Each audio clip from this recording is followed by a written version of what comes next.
Podcast Askara Volume 1. Perkenalkan, saya Najwa Aulia Rahman sebagai staf ahli Kementerian Pengurus Utama Gender BEM FHUB yang sekarang menjadi podcaster pada hari ini. Dan rekan saya Parun Blessing Sultan Nikanta Borotobing selaku staf ahli Kementerian Pengurus Utama Gender BEM FHUB yang hari ini juga menjadi podcaster di podcast pertama kita. Nah, buat teman-teman Justisian yang belum tahu apa sih itu Podcast Askara adalah salah satu proker dari Kementerian PUG BEM FHUB yang bernama Askara. Nah, Askara ini meliputi video-video edukatif yang dikemas dalam bentuk podcast ataupun video konten. Dan di podcast kita kali ini, kita kedatangan narasumber yang keren banget. Yuk kita sapa dulu narasumber kita. Selamat sore Ibu Letizia dan Ibu Dia. Selamat sore. Bagaimana Ibu kabarnya?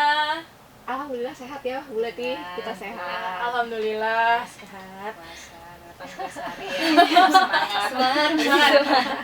Oke, podcast hari ini aku sama Uti mau ngenalin narasumber kita dulu. Yang pertama ada Ibu Letizia Desi Andreasari SHMKN. Selamat sore, Assalamualaikum. Beliau adalah Ketua Dharma Wanita dan juga dosen Kompartemen Hukum Perdata di Fakultas Hukum Universitas Brawijaya.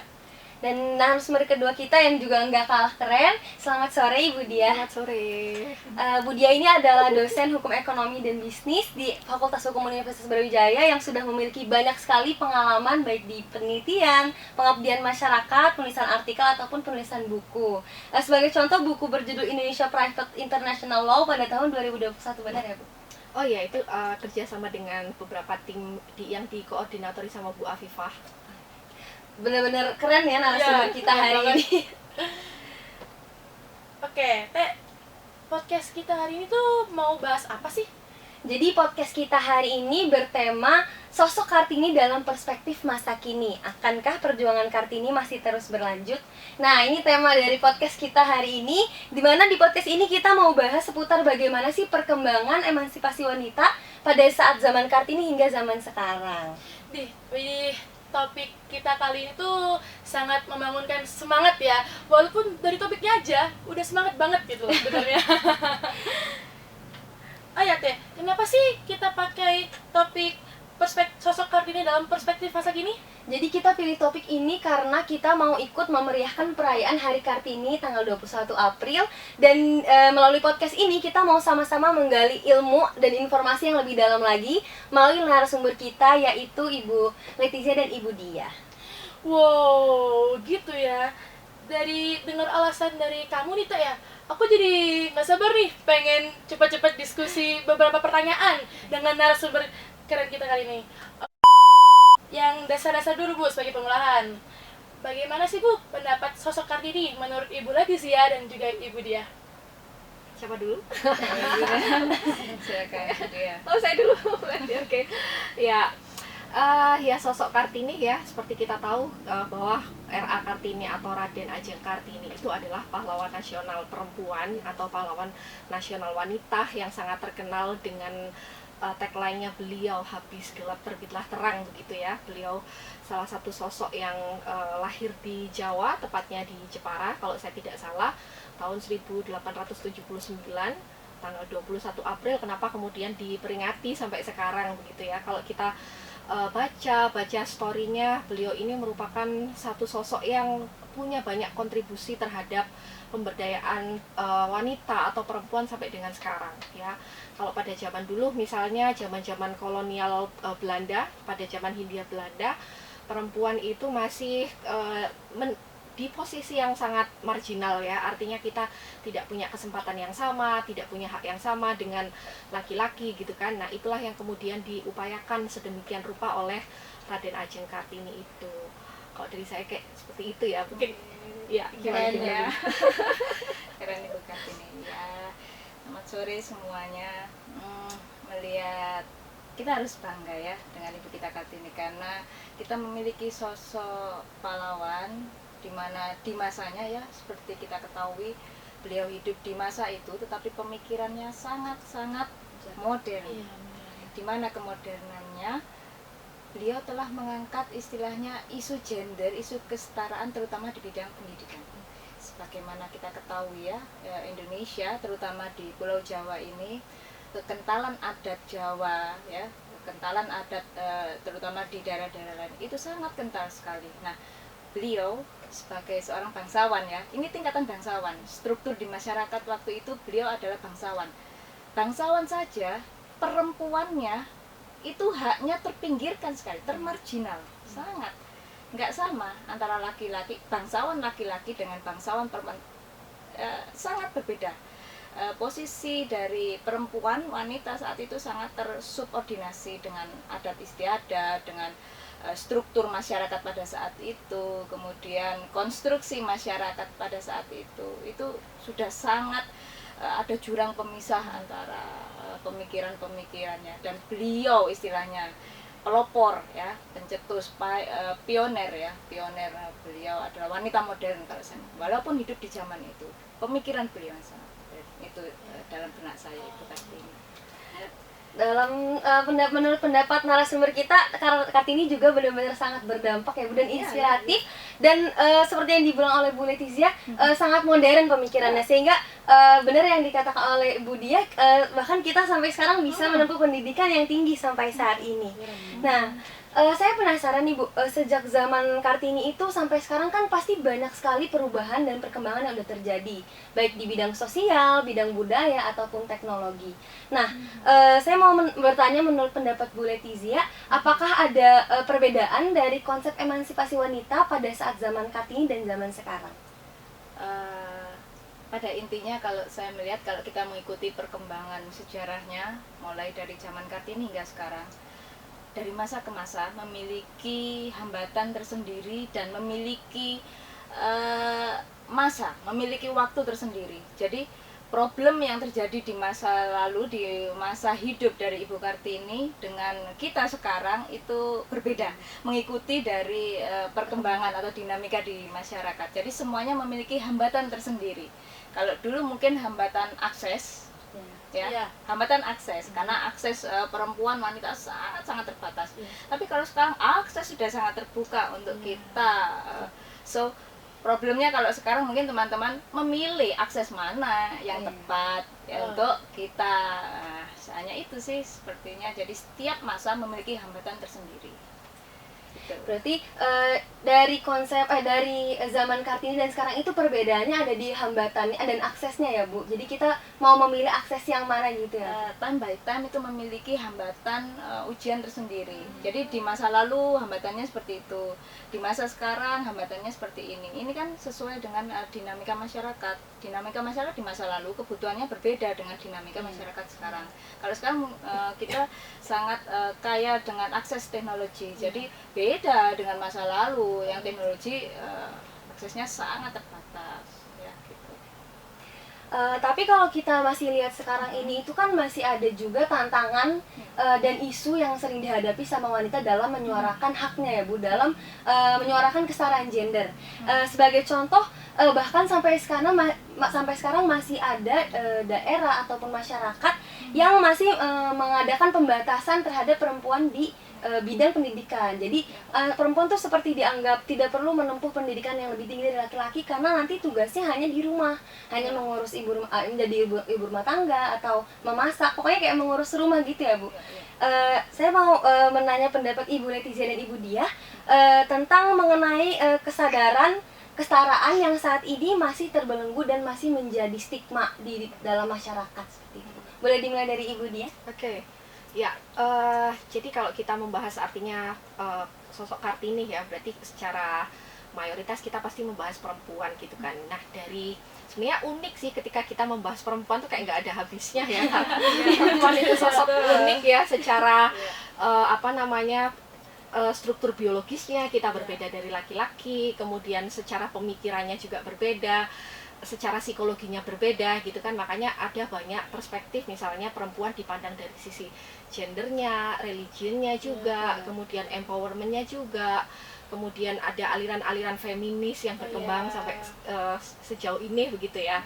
Nah, ini ada yang sedikit barangkali kita sharing-sharing gitu ya. Ada istilah wanita, ada istilah perempuan gitu kan. Kalau misalnya kita baca-baca gitu, katanya dua istilah ini sering kita pakai gitu kan untuk menyebut satu makna kita sebagai wanita atau perempuan, tapi sebenarnya memiliki dua dua asal muasal kata yang berbeda gitu kan. Kalau perempuan ada yang menyebutkan berasal dari bahasa Jawa empuh gitu, yang artinya dihormati gitu kan. Tapi kalau wanita itu dari wanita, iya wanita yang ada pergeseran makna ya Bu Leti, akhirnya jadi kayak wani ditoto. Nah itu pun juga pergeseran makna itu kalau kita kaji lagi, ada yang mengatakan karena faktor politis pada zaman misalnya Orde Baru gitu kan, karena pada waktu itu ada seperti menteri wanita dan menteri peranan wanita kalau nggak salah ya, yang di situ sudah mulai ada eksistensi Dharma Wanita ya Bu Leti. Dharma Wanita ada,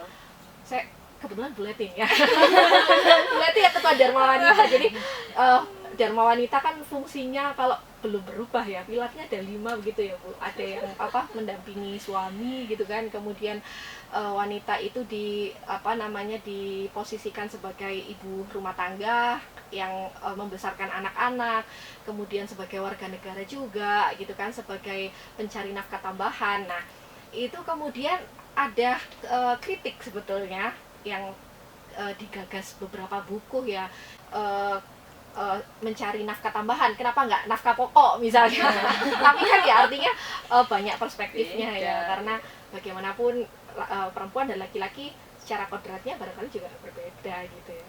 Cuma ya itu tadi, kalau perkembangan pemikiran terhadap perempuan pada zaman sekarang, so far di Indonesia ya, kalau kita lihat misalnya, jangankan di Indonesia, di Fakultas Hukum aja yang boleh itu dosennya mayoritas perempuan. Kan ya nggak tahu kenapa ya, entah pada saat rekrutmennya itu yang lebih capable perempuan, atau memang dari sisi psikologi perempuan kita juga punya naluri mendidik ya. Nah kalau misalnya di daerah lain atau di negara lain misalnya peranannya dibatasi, ada juga seperti misalnya di Afghanistan gitu kan. Di Afghanistan perempuan nggak boleh sekolah gitu kan, karena mereka juga negara konflik. Tapi so far di Indonesia ya kita syukur-syukurlah ya, maksudnya kita memiliki hak yang hampir sama ya, rights-nya sama so far ya. Gimana Bu Leti? Iya. Saya sambung langsung ini, kalau adik-adik semuanya, kita mungkin baca di banyak literatur mengenai gerakan-gerakan feminisme, baik itu feminisme di Indonesia sendiri maupun feminisme di luaran sana ya, di Eropa, di Amerika dan lain sebagainya, di belahan dunia manapun. Kita melihat bahwa feminisme di berbagai belahan dunia itu memiliki ciri masing-masing. Jadi kita ya selaku istilahnya adik-adik mahasiswa harus pinter-pinter juga memilah. Jadi feminisme di Eropa belum tentu cocok dengan feminisme di Indonesia. Kita memiliki akar tersendiri. Itu yang perlu dipahami oleh teman-teman sekarang ya. Jadi gerakan-gerakan feminisme itu tidak semuanya cocok untuk kita. Karena apa? Kita memiliki akar budaya sendiri. Kita memiliki dasar-dasar filosofis dalam kehidupan kita, dalam memandang perempuan itu seperti apa. Kadang mungkin di belahan dunia lain feminisme menganggap kesetaraan hak, kesetaraan gender itu dianggap apa yang dilakukan pria, wanita juga bisa. Tapi kalau bagi kita orang timur, feminisme, apakah kalau laki-laki mengangkat barbel, kemudian wanita juga mengangkat barbel? No, bukan itu kan, bukan seperti itu. Kalau laki-laki merokok di tempat sembarangan, wanita juga no, bukan itu kan. So, jadi feminisme kita adalah gerakan feminisme Indonesia. Jangan lupa dengan akar kita. Walaupun feminisme modern di sana oke. Ada nilai-nilai positif yang bisa kita ambil, tapi ada nilai-nilai yang tidak harus kita ambil karena tidak sesuai dengan akar budaya kita. Gitu. Berarti kalau feminisme ini berarti bukan berarti perempuan harus melakukan hal yang sama dengan laki-laki, tetapi nggak ada pembatasan gitu ya Bu dalam haknya perempuan gitu. Jadi kalau perempuan mau menempuh pendidikan tinggi bisa, mau bekerja sesuai impiannya bisa, lebih seperti itu ya Bu? Iya, seperti itu. Jadi memiliki hak yang sama, kesetaraan. Jadi bukalah pintu hak itu semuanya sama antara laki-laki dengan perempuan. Sama. Sekarang tinggal perempuannya memilih apakah mampu mewarnai dari akses yang sudah ada itu ataukah tidak. Kan seperti itu. Pilihan generasi Gen Z sekarang ya Bu ya. karena akses sudah terbuka begitu luasnya. Anda semua sangat bebas, iya kan? Anda sendiri berangkat dari rumah, apakah ada larangan untuk, malah justru ayo pendidikan harus tinggi, wanita harus memiliki pendidikan tinggi. Karena apa? Akar bangsa ya, sebuah majunya bangsa adalah pendidikan. Pendidikan dari mana awalnya? Dari rumah. Rumah siapa yang pertama mendidik anak-anaknya? Perempuan, ibu, seorang ibu. Karena itu wadahnya harus wadah yang bagus, pendidikan yang bagus, supaya apa? Nanti menelurkan generasi bangsa yang bagus, yang tangguh. Jadi urgensi perempuan, gerakan feminisme seperti itu. Kenapa? Makanya disebut ibu adalah ibu pertiwi, ibu bangsa. Nggak ada bapak pertiwi, bapak bangsa ya, Ibu kota. Ibu kota. So ini bukan hanya sekedar feminis, tapi memang begitu filosofisnya, semuanya berakar dari perempuan. So berikan hak itu pada perempuan, berikan sama. Sekarang dengan perempuannya mampu mewarnai hak-hak itu ataukah tidak? Kalau zaman sekarang ya, kalau zaman sekarang. Oke. Melihat tantangan Bu ya, atau isu-isu yang sudah kita bahas tadi barusan ini, menurut Ibu dia sendiri, apakah generasi muda pada masa kini itu masih memiliki jiwa-jiwa semangat dalam memperjuangkan hak-hak keperempuanan, Ibu? Kalau kita lihat movementnya ya, jadi arah bagaimana generasi sekarang ya, generasi apa sih, Gen Z atau apa ya? Kalau kita generasi apa ya Bu? Apa ya, milenial ya kita ya. Kita udah lewat ya. Ya, cuma sekali lagi ya, akses terhadap teknologi, kemudian orang sudah bisa melihat misalnya gerakan perempuan dari negara manapun gitu kan, itu sudah sangat mudah gitu kan, semuanya borderless ya. Cuma sekali lagi kembali saya menyambung apa yang disampaikan Bu Leti begitu ya, tetap artinya kita sebagai wanita Indonesia, kita patokannya kita punya Pancasila, punya undang-undang dasar, negara kita bukan negara sekuler gitu kan.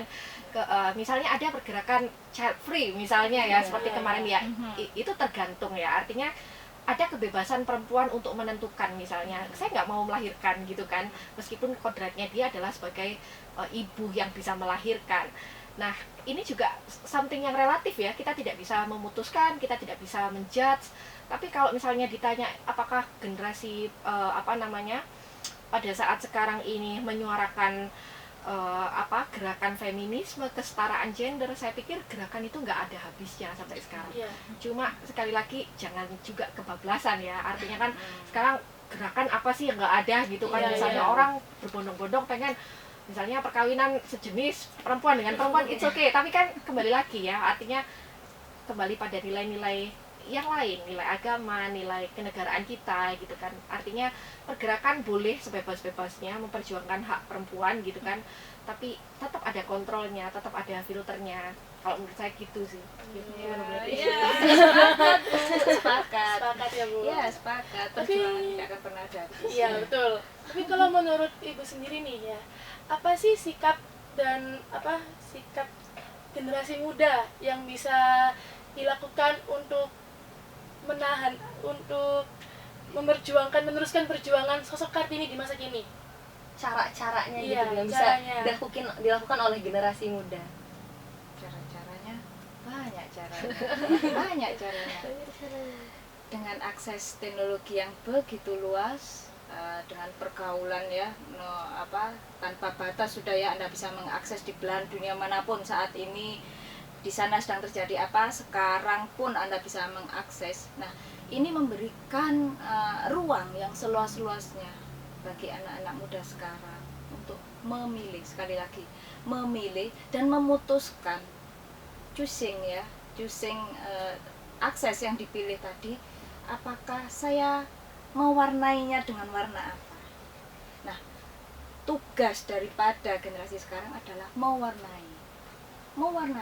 Apakah Anda akan ikut arus, apa Anda akan mewarnai?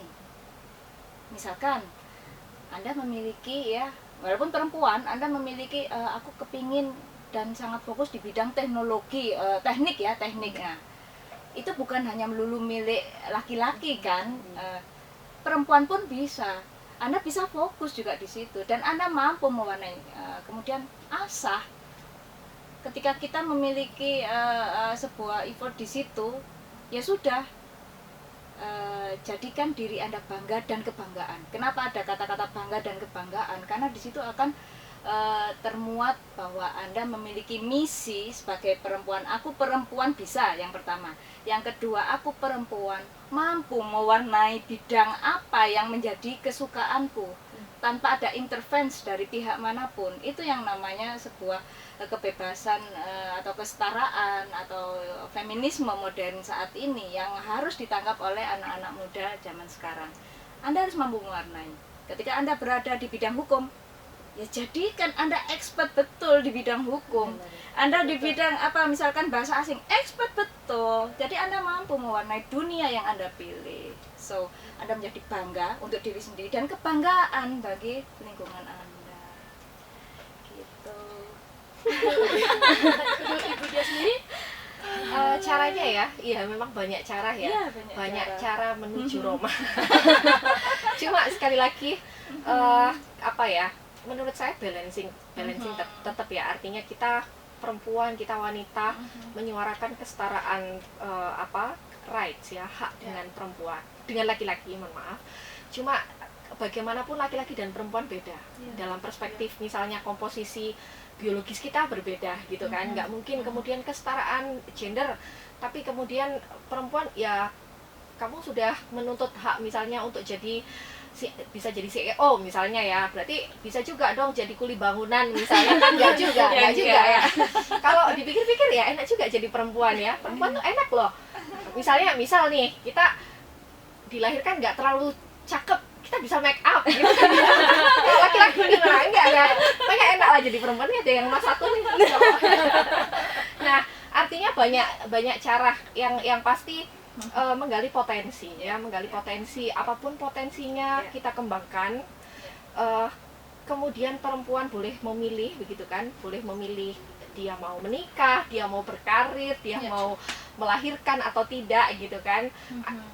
Sepanjang ya artinya perempuan atau wanita itu memiliki kontribusi yang positif, kemudian tidak merusak tata kesopanan, kesusilaan, saya pikir it's okay, nggak masalah gitu kan ya, seperti itu. Saya sempat melihat dan mendengar ya Bu kabar berita kan tadi kan, kalau dari pembahasan kita berarti kan perempuan tuh punya hak untuk memilih apa yang ia mau, apa yang ia impikan gitu ya Bu. Nah kalau di kereta itu kan ada gerbong perempuan ya, khusus perempuan sendiri nah, tuh ya. Waktu itu tuh ada beberapa pihak yang kayak kritik, katanya perempuan nih Setara katanya perempuan nih kuat, tapi kenapa harus ada gerbong perempuan sendiri? Nah kalau kita tadi kan kita bahas tentang sikap juga ya. Nah kalau kita menghadapi gitu ya Bu, kayak omongan-omongan seperti itu atau orang yang mengkritik seperti itu, kira-kira respon terbaik kita nih sebagai perempuan tuh kayak gimana Bu? Ya itu tadi ya, berangkat dari itu faktor pertama, kodratnya jelas nggak sama. Kalau kodrat beda ya dengan value ya. Kalau kodrat memang wanita melahirkan, laki-laki tidak bisa melahirkan, wanita menyusui, laki-laki tidak bisa menyusui, itu tidak bisa diubah. Tetapi hal-hal di luar itu adalah hal-hal yang telah dikonstruksi oleh masyarakat, dan itu berarti bisa dirubah sesuai dengan konstruksi dan struktur di masyarakat kita. Nah, struktur dan konstruksi masyarakat di sekitar kita itu masih sangat patriarkis. Sangat patriarkis ya. Jadi sangat-sangat mensubordinasikan perempuan. Masih seperti itu. Stereotip kita itu masih seperti itu. Jadi kita sebetulnya ya memandang itu sebuah kebijakan, istilahnya keberpihakan kepada perempuan, hanya itu saja sih sebetulnya. Kalau masalah yang lain-lain ya sama lah, tapi ternyata walaupun itu gerbong untuk perempuan pun laki-laki juga masuk dan duduk di situ. Di bisnis juga gitu kan, sama saja. Berarti apa yang mereka bicarakan seperti itu ya nggak konsisten dengan kalau kamu memang ini untuk gerbong perempuan, ngapain kamu duduk situ? Kan itu untuk wanita menyusui atau wanita yang sudah paruh baya kan, seperti itu. Bukan akses untuk kamu ya seperti itu bercampur sebetulnya, dan itu memang dinamika di masyarakat. Ya enggak perlu dikhawatirkan, enggak apa-apa, it's okay, kita mengalir saja. Nah Yang penting adalah yang tadi seperti yang Bu Dia katakan, bahwa yang penting tidak melanggar kesusilaan dan apapun ya, tidak melanggar norma agama, syariah, karena kita kan memiliki nilai-nilai itu masing-masing. Apalagi kalau misalkan agama Kristen memiliki normanya sendiri, Islam memiliki syariahnya sendiri, dan mungkin agama lain seperti itu. Tapi saya yakin nilai-nilai universal itu dimanapun di belahan dunia itu tetap sama standarnya. Nggak usah, memang seperti itu, akan dinamika di masyarakat ya seperti itu, akan ada pro kontra pasti akan seperti itu sampai akhir zaman nanti. Oke. Itu dia mungkin mau menambahkan. Oke. Jadi pertanyaannya saya mendengarkan bulatnya. Oke. Ini ya, apa namanya, gerbong perempuan, khusus perempuan ya. Saya sih kalau kita sebagai perempuan ya senang-senang aja dikasih akses khusus ya, apa begitu gitu kan. Meskipun kadang kalau diomong kita butuh, kayaknya kita butuh. Kenapa? Karena sekali lagi dari aspek biologis kita sebagai perempuan itu udah beda dengan laki-laki. Kita punya anak gitu kan. Ada kalanya perempuan harus menyusui. Kenapa harus dikasih gerbong sendiri? Ya karena misalnya faktor-faktor sederhana seperti itu. Ya, nggak mungkin kemudian dalam perspektif agama pun sebenarnya perempuan juga ditempatkan, kita dihargai sekali gitu kan. Meskipun misalnya pada aspek yang lain, misalnya pewarisannya perempuan kenapa dapat 1, laki-laki dapat 2. Cuma kan ada kewajiban laki-laki untuk menafkahi misalnya seperti itu kan. Tetap artinya perempuan itu sangat-sangat dimuliakan. Kalau misalnya ada akses khusus, ya nggak apa-apa, sebaiknya diperbanyak gitu. Akses khusus. Malah Dimanfaatkan dengan baik. Makanya katanya uang istri aja uang istri ya Bu ya. Uang istri nggak boleh. Kalau uang suami uang istri. Ya. Itu juga hak yang menjamin perempuan itu memang harus diperlakukan spesial memang. Spesial si perempuan itu ya. Istimewa banget. Iya. Wah, ternyata tuh banyak banget cara-cara tadi untuk generasi muda. Nah, cara-cara generasi muda ini bisa generasi muda tanamkan ya untuk apa namanya? Agar sosok Kartini itu, perjuangan sosok Kartini itu tidak berhenti pada masa itu saja. Oke, sebagai tambahan nih, buat teman-teman yang punya ketertarikan terhadap pergerakan kesetaraan gender dan juga hak keperempuan Ibu, ada nggak sih Bu kayak gerakan yang masih aktif pada masa kini yang menyuarakan hak-hak tersebut? Saya dulu boleh nih, nggak apa? Boleh. Saya pikir banyak sekali entah dalam bentuk organisasi misalnya ya. Kalau misalnya di BEM sendiri aja pasti ada kan. Nah itu ada, kemudian seperti ada ya contoh-contoh sederhana misalnya Nahdlatul Ulama, Muhammadiyah, mereka punya perkumpulan perempuan sendiri gitu kan. Ya nggak masalah itu, tapi bukan berarti kemudian kita seperti jalan pintas kita berjalan sendiri, enggak ya. Cuma itu menunjukkan kalau perempuan diberikan ruang yang sama gitu kan, kita bisa melakukan aktivitas yang sama dengan laki-laki gitu kan. Kalau misalnya mau kita bergabung dengan organisasi apapun silahkan gitu kan, bebas. Cuma sekali lagi kalau saya pribadi boleh memberi pesan gitu kan, tetap konteks keindonesiaan kita, konteks keagamaan menjadi dasar apapun kita mengikuti organisasi. Karena kalau kita ngomong organisasi unlimited ya, kita bisa ikut apapun yang dengan aliran apapun gitu kan. Nah tetap kontrolnya supaya apa ya, ketertiban sosial kita tuh terjaga aja gitu kan. Dari Ibu Leticia? Iya. Sebetulnya di ruang-ruang dekat kita itu Anda semua bisa merasakan kok perjuangan-perjuangan Kartini itu ada, walaupun mungkin bentuknya di masa lalu dengan sekarang itu mengalami perubahan sesuai dengan dinamika di masyarakat. Sekali lagi perubahan dinamika masyarakat, perubahan struktur masyarakat, kemudian perubahan konstruksi di masyarakat, perubahan global ya, yang lebih luas lagi, jadi tidak hanya lokal di Indonesia, perubahan global itu semuanya saling bersinergi membentuk suatu bentuk baru. Dari masa ke masa akan seperti itu. Dari nanti zaman Anda ke zaman generasi berikutnya akan berubah lagi.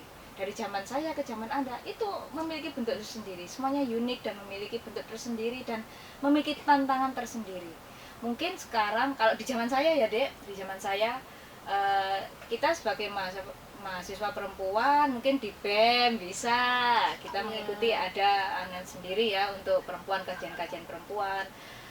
kajian-kajian keagamaan pun ada IC, ada IMM dan lain Ada PKK sebagainya, ya, Bu? PKK, tidak hanya Dharma Wanita untuk isi. Itu semuanya adalah bentuk-bentuk istilahnya untuk perempuan memiliki aspirasi dan perempuan memiliki hak. Dia memiliki peran. Nah, peran yang sangat penting ya. Jadi dia tidak hanya cantik-cantikan saja, tetapi dia punya smart brain juga ya, memiliki sesuatu yang bisa diisikan, dikontribusikan untuk masyarakat, terutama untuk perempuan. Kemudian juga memiliki behavior ya, behavior kita orang Indonesia berdasarkan Pancasila, agama kita, nilai-nilai itu jangan ditinggal sesuai dengan budaya tadi, betul. Jadi terbanglah setinggi mungkin, tapi kakimu tetap tancapkan. Kalau orang Jawa bilang itu mikul dhuwur mendem jero. Ya, itu falsafah Jawa yang harus dipegang. Larilah kamu, bercita-citalah, berkelilinglah, eksplor seluruh dunia ini dan seisinya, tapi kakimu harus tetap berakar di Indonesia dengan segala nilai-nilai, nilai Pancasila, nilai agama, nilai adat di tempat masing-masing. Saya yakin teman-teman dari berbagai daerah memiliki nilai-nilai tersendiri dari daerahnya yang itu baik. Tetap pegang itu, ya. Oke. Nah, berarti buat teman-teman yang tertarik nih di bidang kesetaraan gender, penyuaraan hak perempuan, boleh dicatat pesan-pesan dari Bu Leticia dan Bu Dia kalau kita harus ikut menyuarakan tapi masih menyesuaikan dengan budaya negara kita, budaya Indonesia. Yang walaupun berkembang tetap stay di budaya negara kita sendiri, seperti itu ya, Bu. Vanessa, saya mau bertanya, menurut pendapat Bu Leticia dan Bu Dia, apakah di lingkungan mahasiswa Fakultas Hukum ini atau lingkungan Fakultas Hukum UB ini sudah dibilang cukup friendly, cukup ramah terhadap penyuaraan hak perempuan? Boleh dimulai dari Ibu Leticia. Oke. Pertanyaan ini saya kembalikan lagi juga pada teman-teman. Selama ini di lingkungan kita ini teman-teman merasakan apakah ada sebuah ketidaksetaraan atau sudah cukup dan mungkin dikembangkan di kemudian hari seperti apa? Kalau kita sebagai pengajar ya Bu ya, tidak berhenti-berhentinya. Kita itu selalu memotivasi, selalu support kepada teman-teman mahasiswa, kepada siswa didik kita bahwa Anda itu memiliki hak. Pergunakan hak itu sebijaksana mungkin. Bijaksananya seorang mahasiswa, bijaksananya seorang pelajar itu apa? Belajar. Belajar itu belajar bukan hanya belajar di buku saja. Anda belajar itu di ruang-ruang terbuka publik lainnya pun itu Anda juga belajar, bukan hanya di ruang kelas Anda belajar. So ketika akses ini sangat luas, pergunakan sebijaksana mungkin. Warnai dunia yang Anda pilih itu. Warnai. Anda yang mewarnai. Kalau Anda tidak mewarnai, orang lain yang akan mewarnai. So, you must choose your way, ya, wisely. Use your time wisely. Jadi teman-teman mahasiswa kalau sudah di lingkungan seperti ini dengan akses, pergunakan sebaik-baiknya. Nanti Anda akan menemukan jalan Anda sendiri, Anda expert di bidang apa, Anda mampu mewarnai itu dan Anda akan menciptakan sebuah kreasi-kreasi baru untuk generasi selanjutnya. Oh iya, feminisme yang nantinya untuk generasi selanjutnya itu yang seperti apa? Itu Anda yang menentukan warnanya. Abang, merah, hijau, biru, ungu, itu Anda. Generasi selanjutnya. Kalau kita generasi yang terdahulu itu menyiapkan support sistemnya saja, Anda yang melanjutkan. Nanti begitu pula dengan Anda, melanjutkan untuk generasi selanjutnya. Anda yang harus mampu mewarnai. Warnanya hijau, biru, merah, silakan. Nah, istilah warna di sini tuh apa sih sebetulnya? Kalau saya pribadi ya, Dek ya, asal diri kita hard skill, soft skill, apapun yang Anda minati, fokuslah di bidang itu. Jadilah expert di bidang itu. Tadi saya selalu bilang di kelas-kelas kontrak drafting, perjanjian, saya selalu bilang, Anda itu diberikan ruang yang sangat bebas dengan kebebasan berkontrak. Kalau saya bilang seperti itu ya, kebebasan. Nah, feminisme modern pun itu juga sangat bebas. Siapa yang mewarnai? ya Anda harus mampu. Kalau Anda tidak mewarnai, diambil warna itu oleh orang lain. Iya. Ya. Yang diambil ya. Jangan dong. Ya makanya tuh diasah terus kemampuannya. Anda harus mampu mewarnai. Karena sudah aksesnya sangat seperti itu ya. Ya, ya. Dia udah tahu saya. Ya. Sekali lagi ya, kalau misalnya tadi ditanya apakah di Fakultas Hukum sudah cukup memfasilitasi suara perempuan, saya pikir tidak hanya di Fakultas Hukum ya, di negara kita pun itu sangat dicukupi. Apa misalnya nggak boleh mencalonkan jadi anggota dewan, kan nggak pernah tuh. Justru kalau saya rasa ya malah sangat spesial. Misalnya kita ada cuti haid, ada cuti melahirkan gitu kan. Gimana laki-laki? Perempuan misalnya setiap tahun misalnya melahirkan atau hamil gitu kan, dia bisa mengakses cuti berapa hari. Nah itu laki-laki 3 bulan nggak bisa gitu kan. Ya ini sebagai contoh, tapi kan kita nggak sampai yang protes karena kita nggak ada cuti kan, enggak. Semuanya sudah dirancang sedemikian rupa untuk memenuhi hak-hak kita gitu kan. Ya saya pikir itu sih, kita malah kalau saya rasa di negara kita nggak ada batasan-batasan yang merugikan kita sebagai perempuan ya. Hanya sekali lagi kebebasan itu ya kita pergunakan sebaik-baiknya aja supaya kita bisa menggali potensi kita sebagai perempuan. Oh, Semangat ya. Keren sih, apa namanya? Tapi di Eva juga kita ngerasa udah diakses ya, Bu. Maksudnya Iya, difasilitasi untuk fasilitasi. Nggak pernah kan, maksudnya kemarin ada yang pencalonan ketua BEM itu kan juga ada yang perempuan wakilnya. Nggak ada larangan Nggak ada kan. larangan. ada juga Kementerian Perempuan, Iya, di terus BEM sendiri. setara sama gender gitu. Iya. Memang unik perempuan Iya. itu, spesial. Senang kita jadi Iya, perempuan. betul dong, memanfaatkan. Iya. Semoga juga dari mahasiswanya juga bisa mendukung dan mempergunakan fasilitas yang ada dengan baik. Dengan bijak, iya. Harus ya, Bu ya. Harus. Harus. Mubadir. Iya. Karena sudah diberikan, itu semua sudah diberikan. Kalau Anda tidak memanfaatkan, waduh sudah hangus. Istilahnya kan udah difasilitasi ya, Bu Sudah ya. difasilitasi. Kurangnya apa ya? Anda memacu diri Anda mengisi segala akses yang sudah sangat bebas Anda akses itu tadi.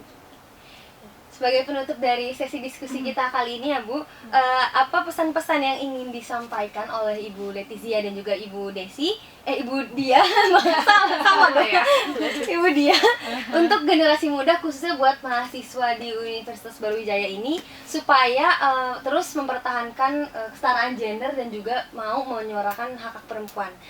Mungkin bisa dimulai dari Ibu Letizia terlebih dahulu. Oke. Karena kita hidup di zaman teknologi yang seperti ini, kemudian akses yang begitu mudahnya, kemudian teman-teman istilahnya memiliki suatu pemikiran tentang feminisme di zamannya masing-masing ya. Jadi tidak ada alasan bahwa perempuan itu tertinggal. No one left behind. No one. So kita memiliki kesetaraan, kita memiliki kesamaan hak-hak di dalam segala segi kehidupan kita. Yang membedakan kita hanya kodrat saja. Semuanya kita sama. Bahkan agama pun itu sangat mengangkat derajat wanita.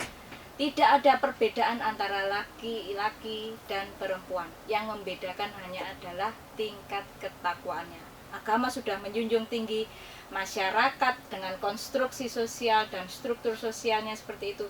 Tinggal sekarang perempuannya mampu atau tidak mengisi akses-akses yang seperti sekarang telah begitu luasnya. Ya, itu saja pesan dari Ibu. No one left behind. Nggak ada alasan sudah. Itu Boleh dilanjutkan dengan pesan dari Ibu Dia. Kalau dari saya women support women juga ya. Jadi perempuan mengencourage perempuan itu penting ya. Bukan kita berkompetisi tapi saling mendorong. Itu akan jadi nilai yang sangat positif menurut saya di masyarakat gitu kan. Jangan ada kompetisi yang kemudian saling menjatuhkan gitu kan. Artinya itu sih menurut saya support system antar perempuan itu energinya besar. Ya. Kalau misalnya itu bisa dimaksimalkan dengan positif ya, saya pikir masyarakat kita itu juga pasti akan positif, karena perempuan bagaimanapun kita pencetak generasi bangsa gitu kan. Itu sih dari saya. Iya. Terima kasih atas pesan yang telah diberikan oleh Ibu Leticia dan juga Ibu Dia.